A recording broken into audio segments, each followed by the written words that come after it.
Crônicas do Amanhecer, por Feijão Centro Espírita Allan Kardec. Balneário Gaivota, 20 de outubro de 2018. Uma guerreira que não tem medo do paredão partiu.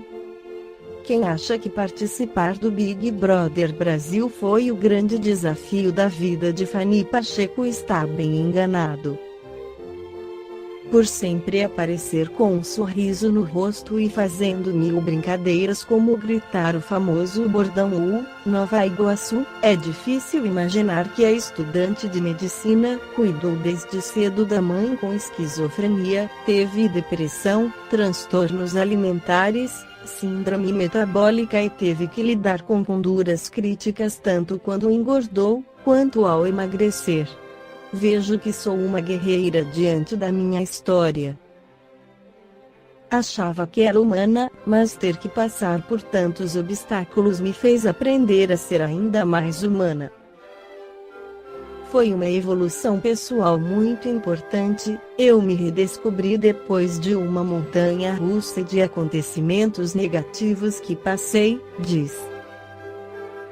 As dificuldades emocionais de Fanny ficaram evidentes no início de 2016, em forma de crises de pânico. Tinha pensamentos ruins, chorava muito, tremia, suava, não queria sair de casa, mas não sabia que aquilo era síndrome do pânico. Cuidei desde cedo da minha mãe, que tinha esquizofrenia. Ela faleceu em 2014 e eu não soube como lidar com o luto, como colocar os pingos nos is. A situação se complicou e a ex-BBB teve depressão e compulsão alimentar. Ganhou 21 quilos e migrou do corpo padrão C-Symbol para o de uma modelo plus size. Nem notei que estava engordando, minha preocupação era emocional. E engraçado que consideram engordar algo ruim, mas isso me salvou. Aprendi a me aceitar, foi quando construí meu amor próprio e me senti útil pelo meu intelecto, não só pelo meu corpo, conta. No auge de sua aceitação, vestindo 44 e com 86 quilos, uma nova surpresa, fui fazer exames e descobri que tinha síndrome metabólica. Podia ficar diabética a qualquer segundo, e isso não admitia. Com pavor da doença, ela fez tratamento com remédios, dieta e atividade física. Voltou a ter os mesmos 65 quilos e vestir os shortinhos que usava na casa mais vigiada do Brasil. E o que realmente importa, meus exames estão todos ótimos, estou zerada. Com a depressão e o ponteiro da balança subindo, a ex-BBB foi sincera nas entrevistas e sem notar mudou o rumo da sua vida. De brincadeira com um repórter que estava perguntando o que eu faria agora que estava gorda, disse que seria modelo plus size, nem imaginava o quanto isso mudaria minha história. Acima do peso, Fanny viu os cachos diminuírem e não conseguiu aceitar. Aquilo foi me dando força e indignação. Só porque engordei e desvalorizei. Eu era a mesma Fanny. Mas passei 7 meses sem trabalho nenhum até os projetos plus size decolarem, desabafa. Quando conseguiu trabalhar sem se importar com o tamanho de suas roupas e notou que estava virando inspiração para muitas mulheres que não se encaixavam na beleza padrão, a ex-BBB se redescobriu. Quando as pessoas pararam para me ouvir, entendi que não era só um objeto. Tive a dimensão da importância de as pessoas gostarem de você independentemente da imagem. Passei a ter vontade de viver de novo, estava fazendo terapia e fiquei gordinha feliz, de bem com a vida.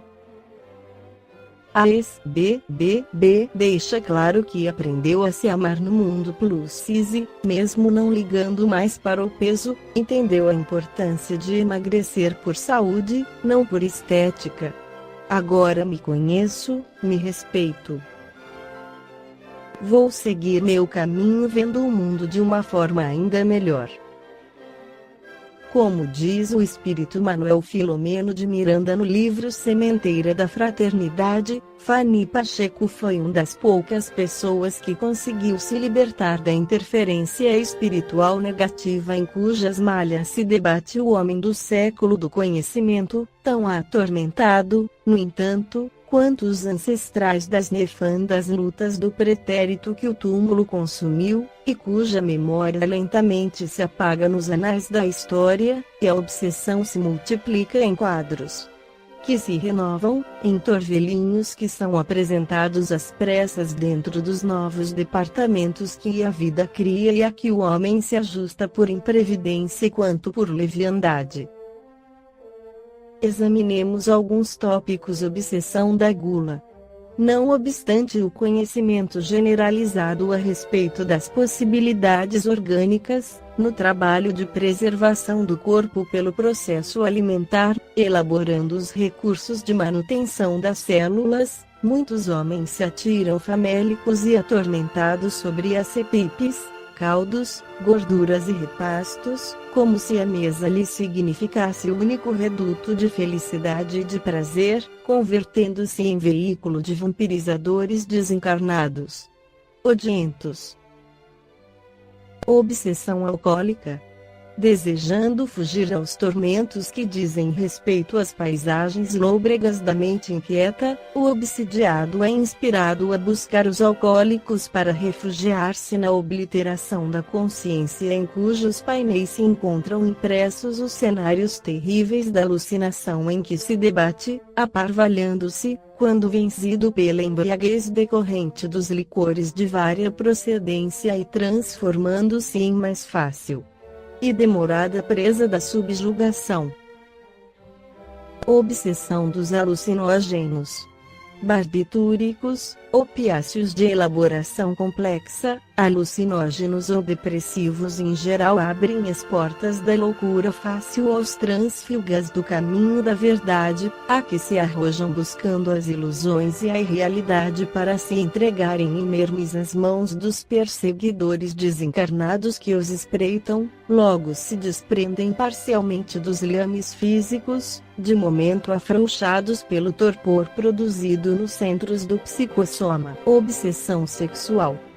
Corrompendo-se as finalidades das fontes geratrizes da vida em meios indignos, de lascívia e degeneração, o homem transforma o aparelho sexual em pântano de aberrante expressão de prazer, em que paulatinamente se afunda até a imersão total nas vascas de irreversível loucura que o domina e consome. Além das entidades que o perturbam, vincula-se a outras, ociosas e malsãs, dos vários sítios a que recorre, complicando até além da vida física o processo obsessivo. Obsessão da avareza.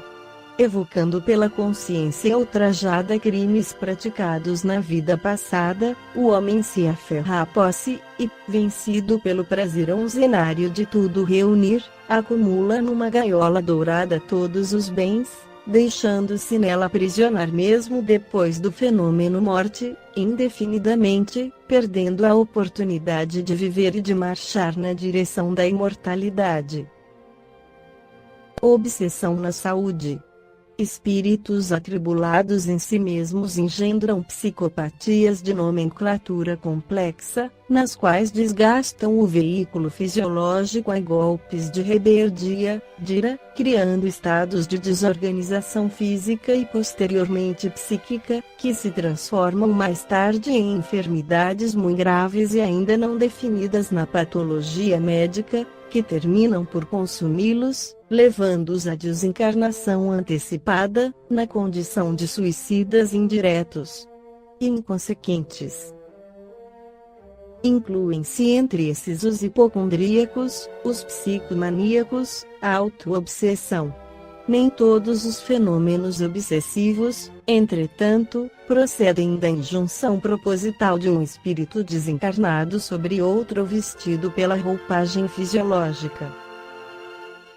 Grande parte dos que se encontram entorpecidos pelos problemas de ordem espiritual, psíquica ou física, padece um processo de auto-obsessão dos mais lamentáveis, pois que nesse quadro o espírito obsessor é o próprio obsidiado em reencarnação compulsória de resgate impositivo, que não consegue forças para se libertar facilmente das situações enfermiças, a fim de avançar nos rumos do equilíbrio, da necessária paz.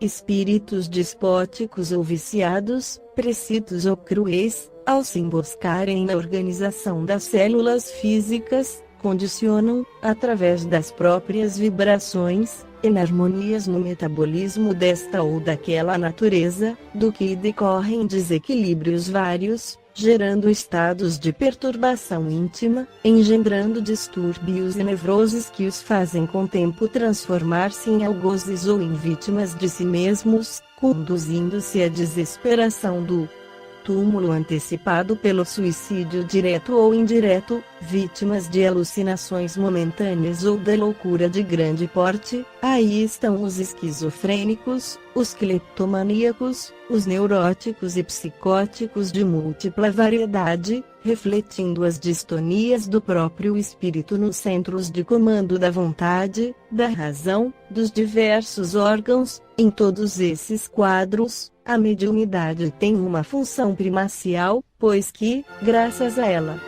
se estreitam as ligações do espírito reencarnado com os demais espíritos desencarnados que ficham, mediante hipnose cuidadosa e pertinaz, as ideias obsedentes de que a atual vítima lentamente se deixa absorver fascinada, permitindo-se dominar e consumir. Esta foi a crônica do amanhecer de 20 de outubro de 2018, por Feijão Centro Espírita Allan Kardec.